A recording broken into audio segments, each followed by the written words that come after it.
Hello and welcome, CNG 132 to 500 to Monday, a white squall Monday. It was a little weird driving all the kids to school, but make sure you pay attention on the email or pay attention on the road because they were kind of slick. If you didn't get a chance, look at this email.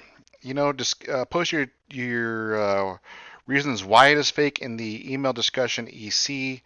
Um, if you kind of look at it, um, I don't know. There are many reasons why this is fake. Use like I always say, after taking 132, you always look at the world entirely differently. Everyone's out to get your information.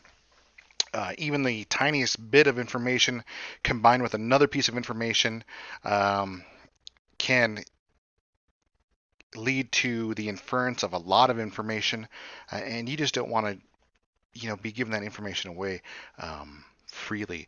I know one of the things here in Fort Collins, the mall opened up a few years ago, more than a few years ago, after it was being remodeled, and they put up like a little uh, a, a box for entry into vacations, and they're like, yeah, free vacations, and I didn't know at the time, but my wife put our phone numbers in there and our emails and of course our names um, in there. And then I got a call out of the blue, and they're like, "Yeah, this is so and so from blah blah blah. You were entered in." I was like, "No." And they're like, "Yeah, we got your phone number, we got your name, we got your email." I'm like, Who are these people, and how they get my information?"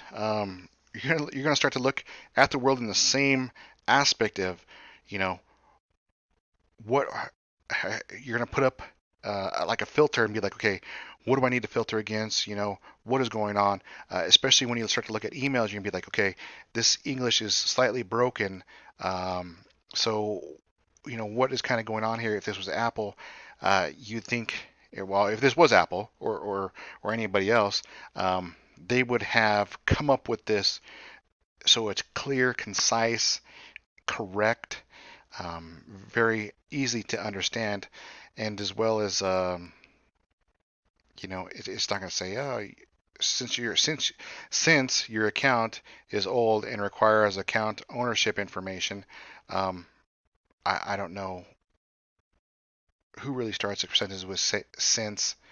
Um, it should have probably just said your account if it was Apple. But look at that. I'm getting kind of off subject here.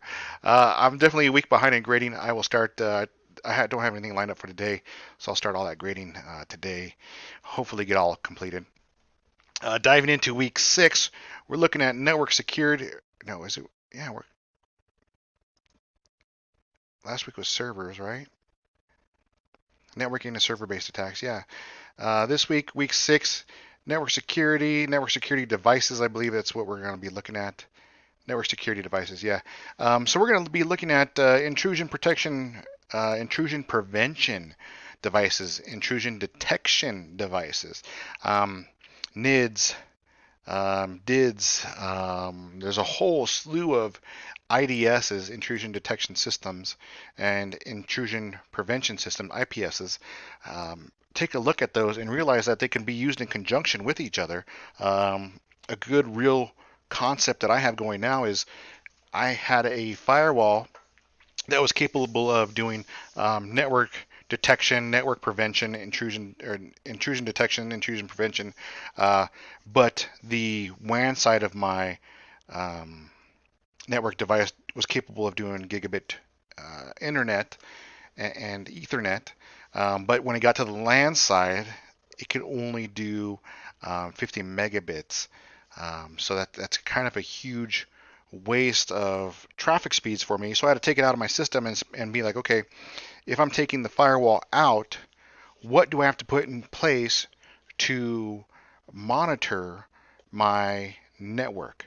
How will I know if there has been a um, intrusion on my system at this point if the firewall's not in play? and a solution that was brought to me by another student too, which I ran into him outside in the world. Um, was I told him I was looking for a firewall. I was thinking, okay, I got to buy another firewall. It has to have a gig on the outside, a gig on the inside, and be able to pass that. Um, and that's before doing NC or VPN or anything like that.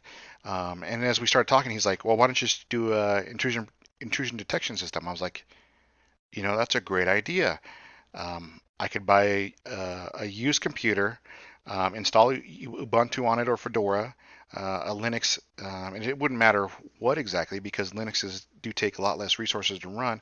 But after I install this Linux, I could do a IPS and and a or an IDS, and in some cases, let me look at this Google search here, and I want to say there are free IPS. Yeah. So my final solution is buy a used computer, put Linux on it, some sort of Linux, some sort of Unix. I know most of these, Snort, Security Onion, Wind Patrol, there's Splunk, Bro IDS. Um, there's a lot of ones out there that if you're not using the professional side of it, and you're not wanting to pay for that, you can get these free ones. I'm familiar with Snort. There's like Splunk. There are a few other ones that I'm familiar with that I've used, but that's a way for me to get around of having a firewall. I'll keep my network secure. My files are being monitored on the computers that are on with this other computer here that's just connected to the network. Basically, snooping on the other computers, or yeah, snooping on the network basically, and saying, hey, look, something's going on here, something's not going on there.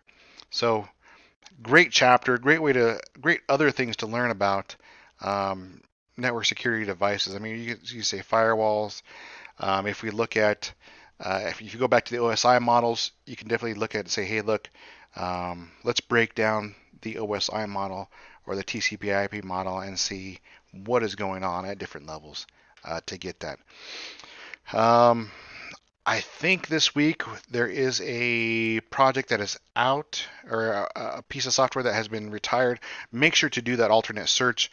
Please do not submit a project and say the software is out or the company has been bought. Make sure to submit this docx right here. Write your answers in the lines, or if you came across something, write what happened in these lines. Feel free to even put your pictures in here. Some students are doing that. But when you give me something so I can look at, so I can say, okay, what happened at this step with a little bit more context instead of just doing a submission and putting the answers in there.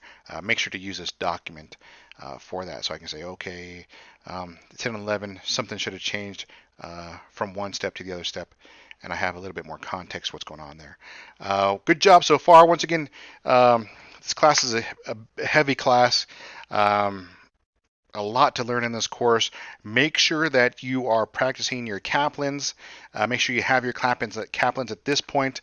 Reach out to me if you do not, or if you're having an issue attaining the Kaplan.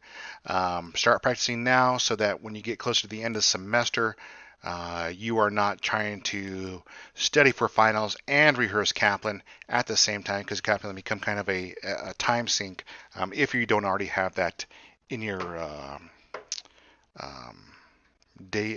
I'm not gonna say daily routine, your weekly routine that you're practicing Kaplan.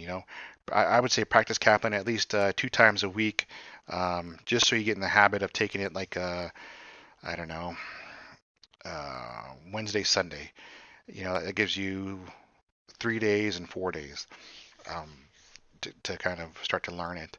That is really helpful when it comes to your tests because you boost your test scores. Make sure you are activities, discussions. Make sure you are participating in the extra credit. Remember, I don't round up. I give that to you, to be able to round your own grade up. I give you this advantage. to take into full context, and I hope you do. I'm glad a lot of you got in that fake email. You know, we haven't got to this yet. I know it's coming up. We're going to do a phishing test, and I'll actually see if I can find one, a different one that I have access to. But you wouldn't, you'd, it's not, when we look at security, um, how are office personnel that do not have a technology background, how are they going to know what to identify in emails? And this is one of the issues: is how do you train people that do not have technology degrees or technology backgrounds? You know, you have to balance once again that, that CIA triangle that we learned at the very beginning: confidentiality, integrity, availability. You have to balance that at a very basic level, so you're not excluding anybody um, that that uses technology at your job or at your career. And that's a struggle right now: is how do you teach people to be safe on the web? And maybe this is going to be another discussion I do for extra credit. You know, you have to hire your grandma. Is she a risk to your company? What do you do if she is a risk? You know, how much money do you say is appropriate to train grandma in security? That is a great extra credit. So I'll put that up a little bit later in the semester. But how do you train this person that doesn't have a technology background to be safe at your place of employment? And with that, I'll let you guys go. A lot to chew on this week. Definitely take a look at the intrusion detection, intrusion prevention systems. Um, Man, and this is a really good chapter too. You guys have a good start this week. Remember to drive safe and keep warm out there.